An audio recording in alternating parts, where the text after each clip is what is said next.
Ada lagi pandangannya William James. William James ini punya pandangan tentang identitas. Menurut dia, identitas dalam diri seseorang itu bisa ada 3 jenis yang bisa saling berbeda. Yang pertama, aku menurut diriku. Yang kedua, aku menurut orang lain. Dan yang ketiga, aku yang sebenarnya. Ini beda-beda. Pemahamanku terhadap diriku mungkin beda dengan pemahaman orang lain tentang diriku. Bahkan bisa juga beda dengan kenyataan diriku yang sebenarnya. Misalnya, ada orang yang permisif, menganggap dirinya itu baik terus. Padahal hakikatnya dirinya itu buruk. Dirinya itu suka bohong. Tapi dia merasa, kebohonganku itu kan beralasan. Kebohonganku demi kebaikan. Sehingga kebohongan itu dihitung sebagai baik. Sebenarnya kan dia bohong. Sebenarnya dia ini pembohong. Tapi dia memahami dirinya sebagai orang yang baik, mulia. Mungkin orang lain punya pandangan berbeda, mungkin dia tidak tahu faktanya, cuma ngerti setengahnya, ya dianggapnya, orang ini mungkin terpaksa bohong misalnya. Itu kan beda antara anggapanku tentang diriku, anggapan orang lain padaku, dan hakikat diriku yang sebenarnya. Maka kata William James, ketika 2 orang bertemu, itu sebenarnya ada 6 orang yang hadir. Yang pertama apa? Yaitu pandangan masing-masing tentang dirinya. Jadi kalau 2 orang bertemu, yang pertama ketemu itu pemahaman masing-masing orang, yang ketemu itu tentang dirinya sendiri-sendiri. Kemudian 2 lagi yang ketemu adalah pandangan masing-masing tentang yang lain. Pandanganku tentang dirimu dan pandanganmu tentang diriku. Ini kan 2. Dan yang ketiga, hakikat yang sebenarnya dari diri masing-masing. Itu kan 2 lagi, berarti 6. Jadi kalau kita ketemu 4 mata, itu sebenarnya yang ketemu tidak 4 mata, tapi 12 mata. Jadi yang 2 orang pertama ini aku menurut diriku masing-masing, 2 orang kedua aku menurut masing-masing kita menurut orang lain, dan yang ketiga aku yang sebenarnya. Ini masing-masing kan 2, jadi 6, matanya 2, jadi 12. Jadi pertemuan 4 mata itu sebenarnya pertemuan 12 mata.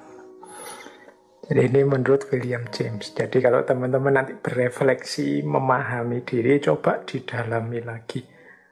Di mana titik beda antara pandanganku tentang diriku sendiri dengan diriku sendiri yang sejati dengan pandangannya orang lain terhadap diriku. Ini bisa jadi beda-beda. Nah, menarik kalau teman-teman bisa mengajak teman yang lain, misalnya punya teman akrab, diajak berefleksi tentang diri masing-masing. Kira-kira menurutmu aku itu seperti apa sih? Kalau menurutku aku itu seperti ini. Kalau menurutmu sama enggak seperti itu? Nah, nanti tinggal dilanjutkan sebenarnya aku itu seperti apa. Jadi bisa sesama sahabat mungkin saling membantu mengenali diri. Kalau dalam ilmu psikologi itu tentang pengenalan diri itu kita dikenal ada 4 wilayah. Ada wilayah yang terbuka, ada wilayah yang tersembunyi, ada wilayah buta, dan ada wilayah yang tidak diketahui. Jadi ada wilayah open, ada wilayah blind, ada wilayah hidden, dan ada wilayah unknown. Wilayah open itu, wilayah yang terbuka itu sesuatu yang orang tahu, aku juga tahu. Misalnya, saya itu cerewet. Aku tahu aku itu cerewet. Orang lain juga tahu kalau kita itu cerewet misalnya. Nah ini I know. Others juga know. Tapi ada wilayah yang hidden, tersembunyi. Wilayah tersembunyi itu yang aku tahu, tapi orang lain tidak tahu. Misalnya kita sendiri di kos. Aku tahu, aku itu kalau bangun tidur mesti kesiangan. Tapi karena aku di kos sendirian, tidak ada yang tahu. I know. Tapi others don't know. Nah, ini namanya wilayah hidden. Ya nanti kalau kita ceritakan ke orang lain jadi tahu. Ada wilayah blind. Wilayah blind itu wilayah buta yang kita tidak melihat itu. Ini wilayah yang I don't know. Aku tidak tahu. Tapi others know. Orang lain tahu. Ini untuk hal-hal yang tidak kita sadari. Misalnya kita itu mudah tersinggung kalau pas lapar misalnya. Kita mungkin tidak perhatian dengan itu. Pokoknya tidak sadar saja. Kalau lapar kita tersinggungan misalnya. Nah, ini orang lain mendeteksi. Wah, anak ini kalau lapar mengerikan ini. Kita tidak tahu. Orang lain tahu. I don't know. Tapi others know. Itu namanya wilayah blind.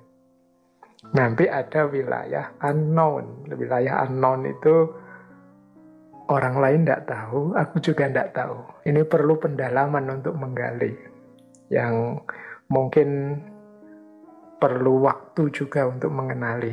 Ternyata aku ini, bisa itu, punya kualitas ini. Itu wilayah unknown. Ini kita perlu kontemplasi, perlu refleksi lebih dalam.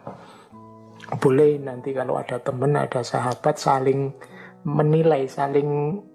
Kalau yang sudah punya pasangan mungkin bisa suami istri atau teman sakos yang di kamar itu saling mengenali diri. Jadi coba ditulis ya yang kamu ngerti tentang aku. Nanti aku nulis yang aku ngerti tentang kamu.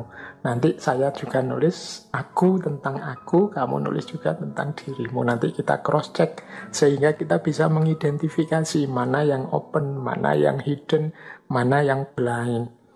Nah, setelah itu monggo masing-masing melakukan muhasabah, refleksi, kontemplasi sendiri-sendiri untuk menggali siapa tahu ada wilayah yang unknown, yang tidak diketahui. Ini salah satu jalan kita untuk memahami diri, mengenali diri, membangun identitas. Baik, jadi itu isu yang lain dalam kita memahami diri, mengenali diri, membangun identitas diri.